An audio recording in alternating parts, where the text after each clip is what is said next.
Evolução em Minutos. Olá, caros marinheiros evolucionários, bem-vindos de volta. Vocês estão sintonizados em mais um episódio do nosso podcast Evolução em Minutos, onde discutimos o mundo fascinante e polêmico da biologia, ciência e evolução. No episódio de hoje, iremos discutir sobre a origem da reprodução sexuada dos seres vivos, suas vantagens e desvantagens, os modelos já propostos e refutados e a teoria atual mais aceita ou as teorias atuais mais aceitas. Eu sou a Dani Detoni e hoje eu estou aqui com o Jota, Opa. com o Chico, Oi. com a Ingrid, Oi. com a Alice, Oi. a Lara Oi. e o Fábio. Oi. Diário de bordo. Primeira coisa que sempre vem na mente das pessoas, né? Especialmente quando pensam em sexo, né? Pensam em sexo na espécie humana. E aí a primeira coisa que vem é prazer. Prazer não é algo vinculado ao sexo, né? Que é algo que é bastante comum na nossa sociedade, vincular sexo a prazer. Sexo não é vinculado com reprodução, embora na nossa sociedade, especialmente em sociedades mais conservadoras, né? Sexo é tido como algo para reproduzir. Se não for para reprodução, aquelas religiões muito, muito conservadoras, é a abstenção, né? Ou seja, não poderia fazer sexo. Mas não tem nada a ver. Sob o ponto de vista biológico, as espécies se reproduzem muitíssimo bem de forma assexuada. Se a gente lembrar de uma orquídea, de uma banana, de uma violeta, né? Ou de uma planária, né? Bactérias, né? Assim, se reproduzem perfeitamente bem sem sexo, embora bactérias elas possam ter o adicional sexo de uma outra maneira, que é a conjugação, que a gente vai falar daqui a pouco. Mas o que eu acho importante é que sexo, à primeira vista, sempre a gente pensa, é para reproduzir, é para prazer, né? É para variabilidade. Todas essas três ideias estão erradas, vocês concordam comigo? Porque não precisa de sexo para se reproduzir, não precisa de sexo para criar variabilidade. A gente vai ver que a gente consegue variabilidade genética por transmissão horizontal, por exemplo, né? Por transferência de elementos de transposição. Os rotíferos que eventualmente não fazem sexo, eles se compensam tendo muita transposição, né?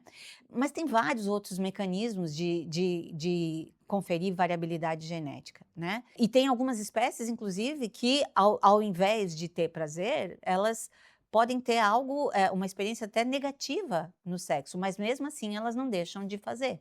E aí parece que é tipo uma lavagem cerebral que os seres vivos têm, que eles têm, né, que tem que fazer sexo.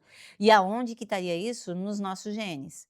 Mesmo não sendo conscientemente, a gente teria essa missão, né, de passar nossos genes para frente, sendo ou não essa tarefa reforçada por dopamina ou por prazer, né?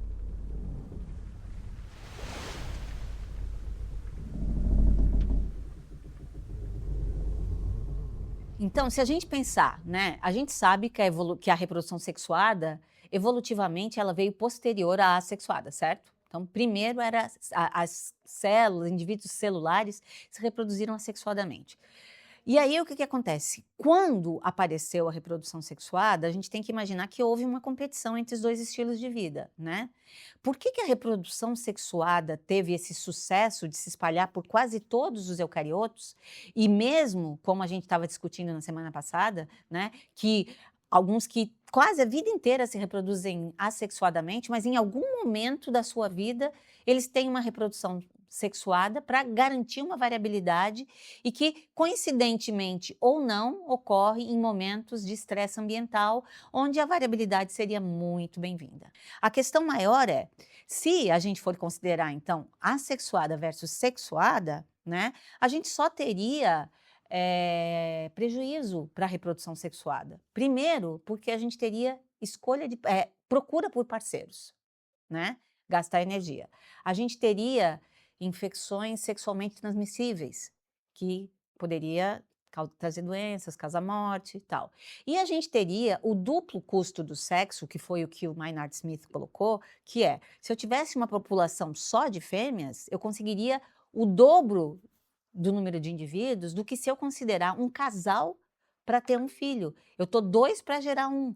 E eu deixo sempre a metade dos meus genes, né? Sob o ponto de vista de uma estratégia evolutivamente estável, o sexo, ele é péssimo. Por quê? Porque o indivíduo, ele deixa só a metade dos seus genes. O indivíduo assexuado, ele deixa 100%, ele continua existindo.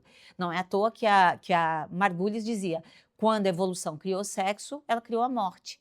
Porque o indivíduo que se reproduz sexuadamente, ele morre. A sua prole não é um clone dele mesmo, certo? Então, a gente está vendo que tem muitas desvantagens do sexo, mas ainda assim, ele se estabeleceu entre quase todos os eucariotos, né? E esse tipo de reprodução é um tipo de reprodução muito frequente, a despeito da meiose ser um processo super complexo, né? Muito falível. Como que isso tudo aconteceu?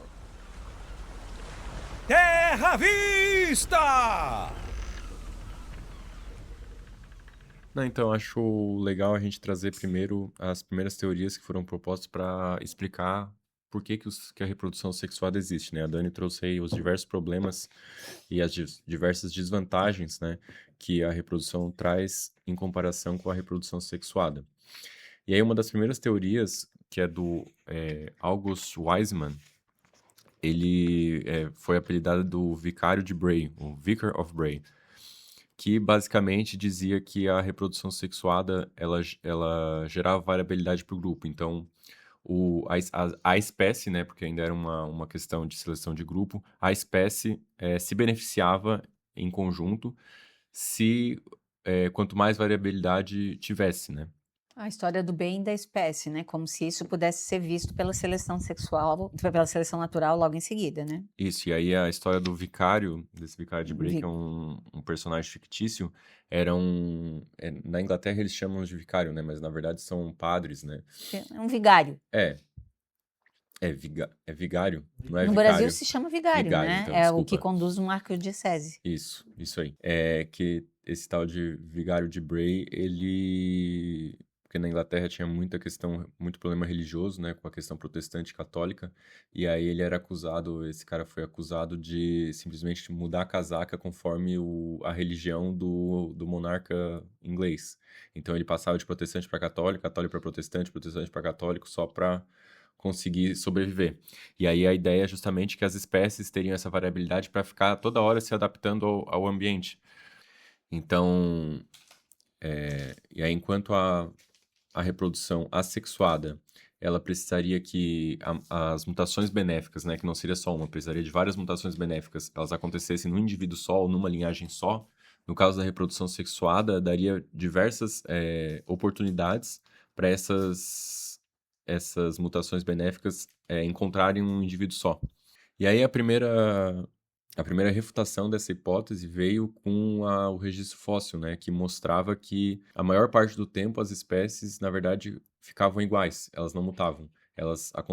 As mudanças aconteciam em períodos rápidos com muitas mudanças, que como é que fala? Não é fixismo, é gradualismo e gradualismo filético e pontualismo, cladogênese. Gradualismo e pontualismo, acho que é o gradualismo, que seria as mudanças graduais e lentas, recorrentes ao longo do tempo, e o pontualismo, que seria, é isso?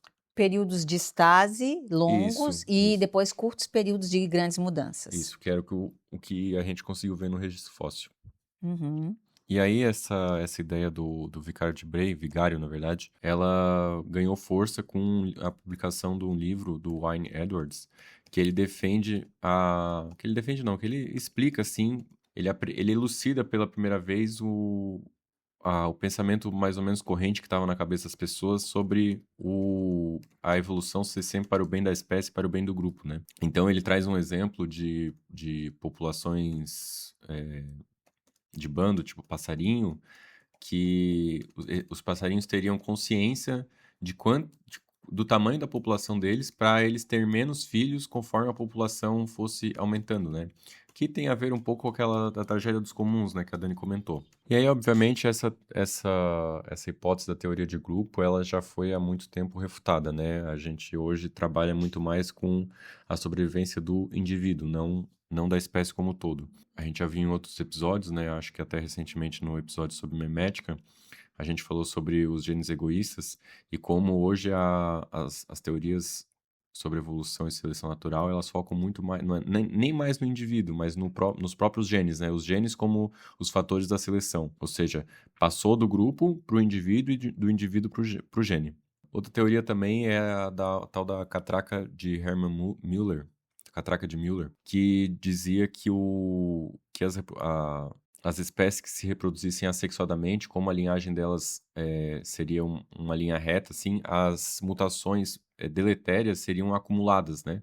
Então, cada geração tu tem uma chance de receber do indivíduo sair com uma mutação, que pode ser neutra, né, também, mas que inevitavelmente essas mutações elas iriam acumulando ao longo da espécie, de uma mutação para outra, de uma geração para outra, tal qual tu fazer uma cópia de uma cópia de uma cópia de uma cópia, né, na impressora.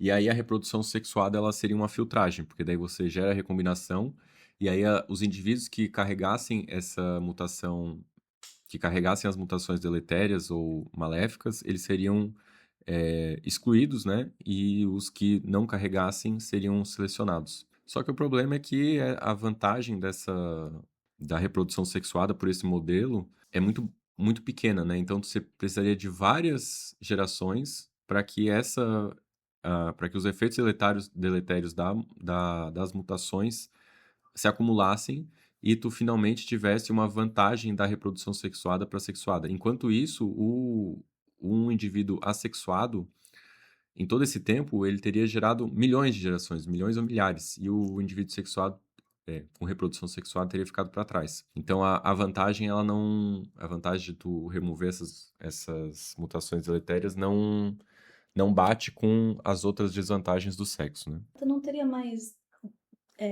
deletérias do que novas mutações com a sexuada? Mais mutações na reprodução sexuada do que na sexuada? Não. Mais mutações deletérias Na assexuada ou na sexuada? Isso, porque você falou que sobre a sexuada ter mais mutações deletérias. Mais acúmulo, mais isso, acúmulo. Que daí vai diminuindo ali, seria... Na verdade, as mutações deletérias iriam acumulando. Uhum. Tipo o que a gente falou na radiação no episódio passado. Tu vive e vai acumulando mutações. Nesse caso, seria a mutação deletéria, ela sempre passaria para frente. E assim, a chance de tu ter uma mutação na mesma mutação que reverteria é mínima. E a chance de uma mutação ser maléfica é muito maior do que ela ser benéfica. Porque, enfim, não...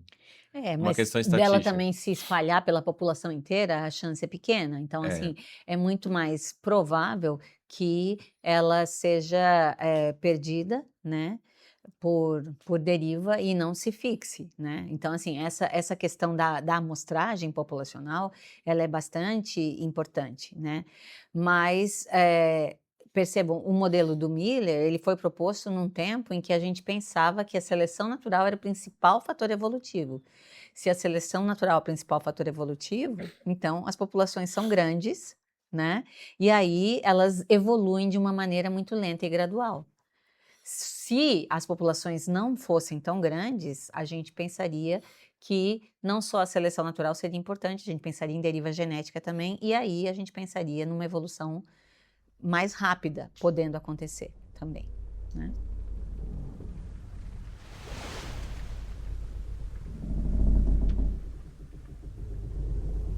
Aí tem outra teoria que é a do Michael Geiselin, eu acho que é a do banco enredado, ou Tangled Bank, que também praticamente fala a mesma coisa do outro modelo de loteria do George Williams, que é o quê? Se tu tem uma reprodução assexuada num lugar, todos os teus pares, né, os indivíduos em volta de ti, eles são muito parecidos contigo. Então, eles competem pelo mesmo nicho. Se tu faz reprodução sexuada, a chance de tu conseguir uma mutação benéfica que te permita habitar outro nicho, né, é maior. Então seria mais ou menos assim, a reprodução assexuada, ela te dá bilhetes de loteria iguais. Ou seja, tu pega o mesmo número, sei lá, compra 10 bilhetes com o mesmo número. Se tu ganhar, tu vai ser... e aí tiver outro ganhador, tu vai ganhar 10 onzeavos do prêmio. Mas, se tu quer aumentar as tuas chances de ganhar a loteria, é bom tu ter bilhetes que tenham números diferentes, para aumentar a tua chance. Então, nesse caso, a reprodução sexuada ela seria útil nos ambientes que são imprevisíveis ou com ambientes instáveis, sazonais ou de fronteira, né? Onde as condições elas mudam muito rápido e de maneira imprevisível. Só que um tal de Graham Bell, ele descobriu que, na verdade, acontece o oposto. Nos lugares em que há maior instabilidade do ambiente, a reprodução... Eu desconheço. Ó. Eu desconheço. É porque os Não, climas não. temperados Ó, são mais Se estáveis. a loteria fosse o motor do sexo, ou seja, se essa teoria fosse verdadeira, as espécies de altas latitudes, que são os climas instáveis, seriam mais sexuadas que as tropicais. Só que os organismos assexuados concentram-se em ambientes efêmeros e instáveis, enquanto o sexo impera nos trópicos, onde o ambiente físico é altamente previsível. Eu não Mas será acho que que o não é ambiente por tropical é previsível. organismos especialistas, talvez? Que eles prosperam mais nesse... Não sei, mas é que específico.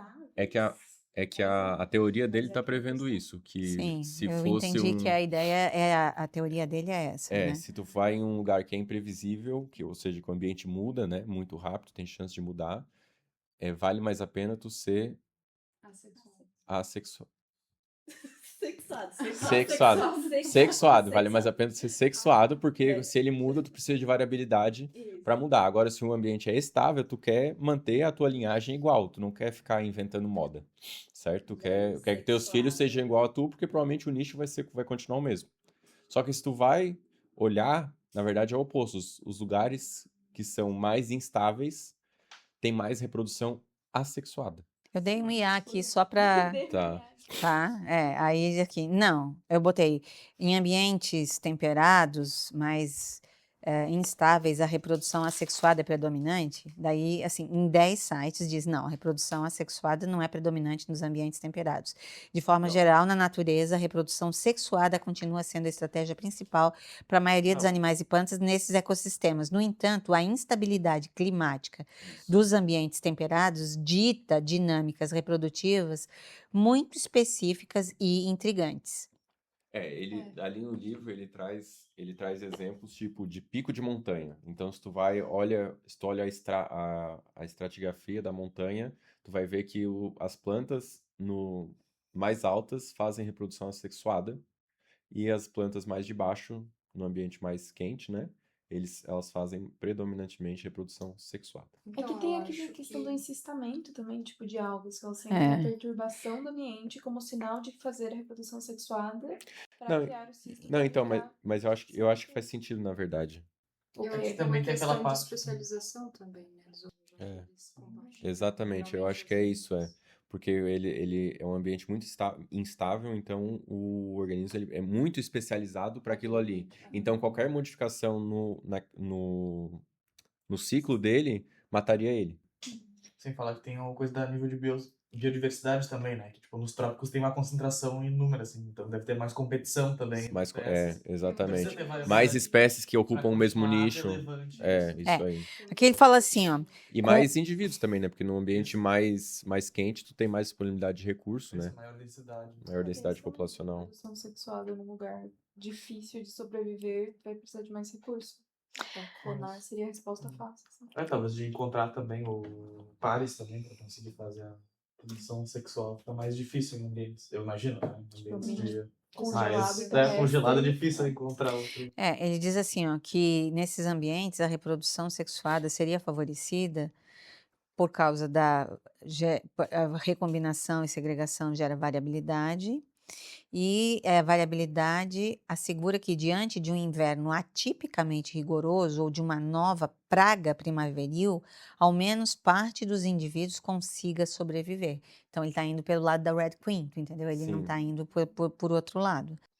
Mas é isso, né? De, tipo, se for difícil daí a disseminação de gametas no inverno, não vai ter como ser sexuada, né? Teria que ser sexuada antes do inverno, como preparação para sobreviver, para daí depois, na primavera, de novo, começar o ciclo sexual. Se tu tiver essa possibilidade de insistar, de passar, senão tem exclusão competitiva, né?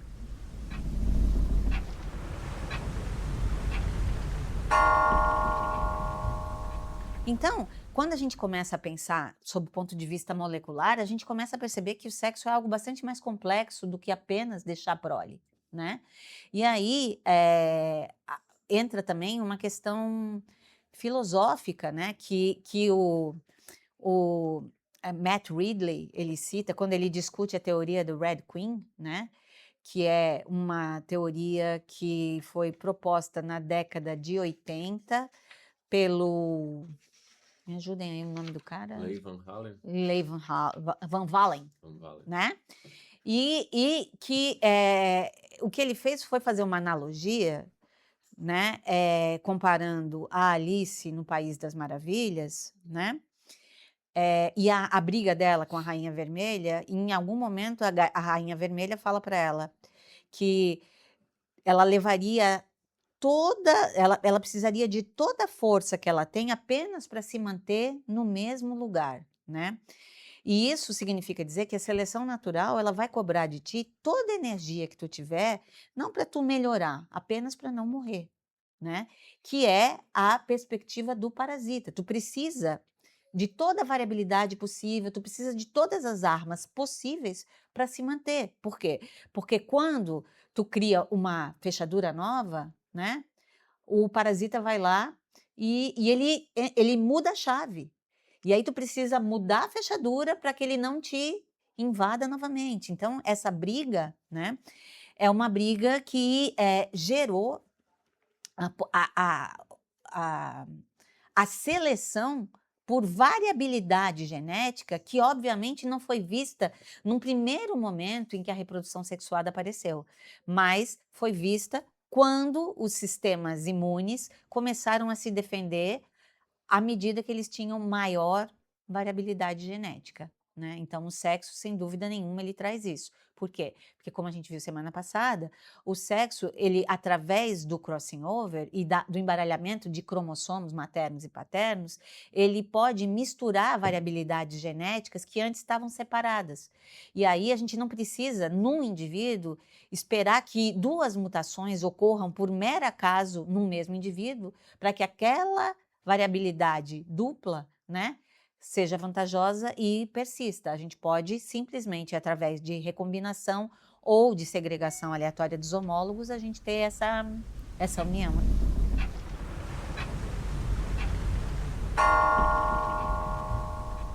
Bom, eu acho importante a gente colocar o que é o objetivo, né, da reprodução, e tanto a replicação e a reprodução, né? O que é? Que a gente geralmente pensa que essa ideia da espécie continuar, né? O bicho se reproduz para conseguir deixar descendentes. Ou Mas a quando planta, ou o fungo, a a bactéria. planta, para popular, enfim, né? Fazer fica aquela paisagem, assim. Mas, pela essa visão, né, do Red Queen, basicamente a gente muda do ponto de vista do animal, pro ser vivo em si, para os genes dele, né? Que são que realmente fazem a reprodução, que conseguem se replicar. Se replicar. E daí, nesse sentido, se a gente aproveita, então, começa a focar mais no gene, o nosso olhar para a evolução também muda, né? Que agora, ao invés de ser caracteres, né, ou enfim, conseguir adaptações que melhoram a sobrevivência da espécie, passa a ser a gente focar em o que consegue fazer aquele gene se replicar melhor, né? Que consegue passar para a próxima geração. Então, um exemplo bom pode ser o pavão, né? Que no pavão, os machos, eles têm plumas, né? Mais grandes e coloridas, em comparação às fêmeas, né? Que tendem a ser mais camufladas assim, com o ambiente. E justamente esse gene que deixa o pavão mais atraente, né? Diminui a chance dele sobreviver na natureza. Porque ele fica mais pesado, mais difícil dele conseguir voar. Fica mais óbvio, né, no ambiente. No entanto, justamente é isso que fazer ele ser escolhido para conseguir copular, né? Enfim, então esses genes, que em tese seriam um handicap, como seria, né? Seria um maior desafio para a espécie, são os que passam para frente. E os que aumentariam a chance de sobrevivência do indivíduo não conseguem passar para frente. Então, não necessariamente é a mutação ou o gene que vai melhorar a sobrevivência do indivíduo é o que passa para frente. Às vezes pode ser só o que é selecionado pelos parceiros, né? Então não é necessariamente o pavão que é mais camuflado é o que vai conseguir passar os genes para frente. Às vezes o pavão que é mais esplêndido, que é mais colorido, é justamente o que consegue se reproduzir melhor. Então pro gene não importa a sobrevivência do indivíduo. É bem egoísta, assim. Do que adianta você sobreviver se você não consegue gerar um descendente, né? Em termos da natureza. Tem um trecho muito bom no livro que fala que nenhum dos seus ascendentes? Não, como é que é? Descendentes diretos não tem filhos. Que todos os antepassados têm. Ascendente, então é ascendente. Que todos os seus ascendentes não morreram sem filhos, né? Então, isso é um jeito de saber que a sua evolução deu certo.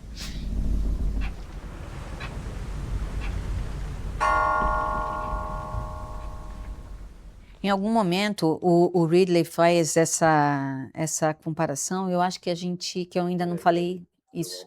Aquela história do jogador ruim, bom no time ruim, já foi gravado ou não? Porque o Ridley... O que eu gravei foi hoje aqui. Não, eu sei, mas é que eu falei antes. O Ridley, ele compara essas sequências gênicas, né, que são invasoras e que às vezes elas chegam num genoma e elas podem ser muito boas, mas elas não vão passar para a próxima geração se elas não conseguirem fazer o indivíduo sobreviver mais e, consequentemente, se reproduzir mais, né? Então, aí ele faz uma comparação com aquele jogador que é maravilhoso, mas está num time da 4ª divisão. Não tem como ele ganhar mais, ele fazer fama, nada disso, a não ser que ele saia do time, né?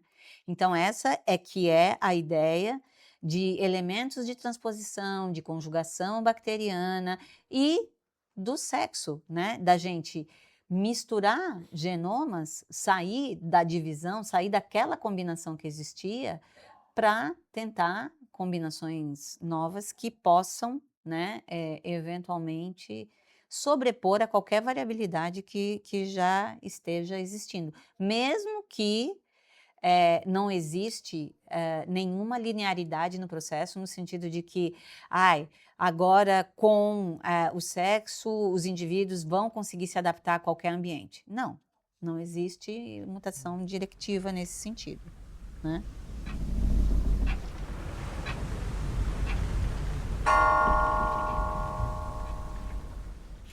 A Dani tinha comentado antes sobre ter essa teoria, né, que faz essa comparação com o sexo com meio que com uma parasitologia, né, que tipo, o sexo que daí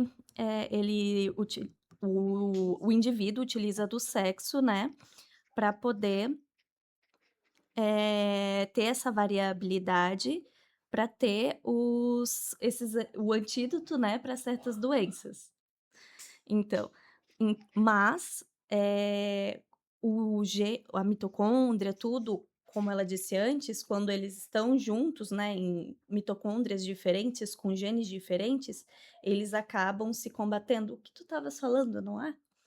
Então, daí eu lembrei de um caso que seria do peixe-diabo negro, não sei se vocês conhecem. Aquele bem pequenininho, assim, pequeno, né?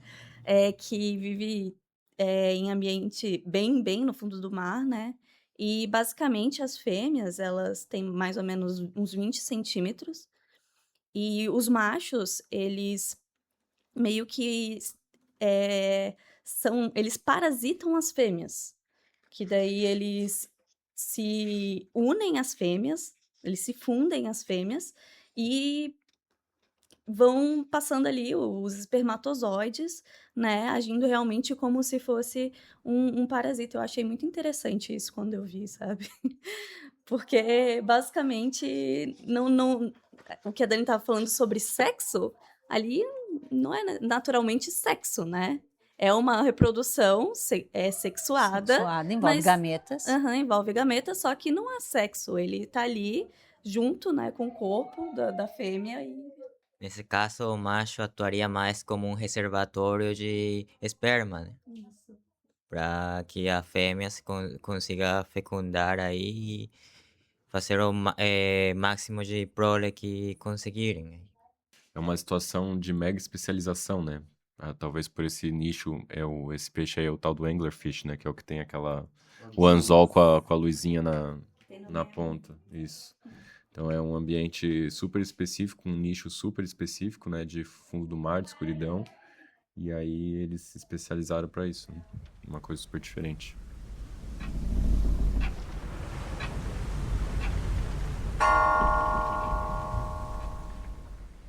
Em algum momento, o Matt Ridley ele faz uma questão dessa metáfora que é legal também, que é, às vezes parece que o tempo passa e nada muda, mas talvez nada mude, porque na realidade tudo está se movendo junto com a gente, né? Então, essa que é a questão. E essa é a ideia do ambiente sempre mudando e dos organismos tendo que ter variabilidade para se adaptar a esse ambiente que está sempre em mudança, né? Do jeito que o episódio tá mostrando, né, a gente mostra que existem várias ideias, que é algo extremamente intrigante, né, que algumas coisas são bem claras, que é, realmente, a princípio, o sexo parece ser desvantajoso, mas a despeito de todas as desvantagens e de toda a complexidade que ele envolve, ele se mantém, e ele se mantém por talvez razões diversas.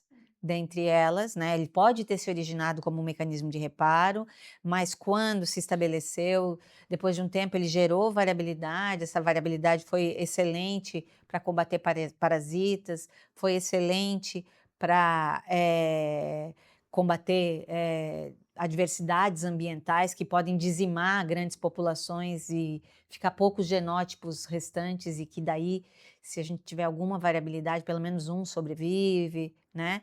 Então, eu acho que a gente teria todas essas respostas possíveis, né? Também, né, como estamos discutindo sobre organismos vivos, quizás não tenha uma resposta correta, não? Uma única resposta correta, senão que várias respostas o suficientemente boas.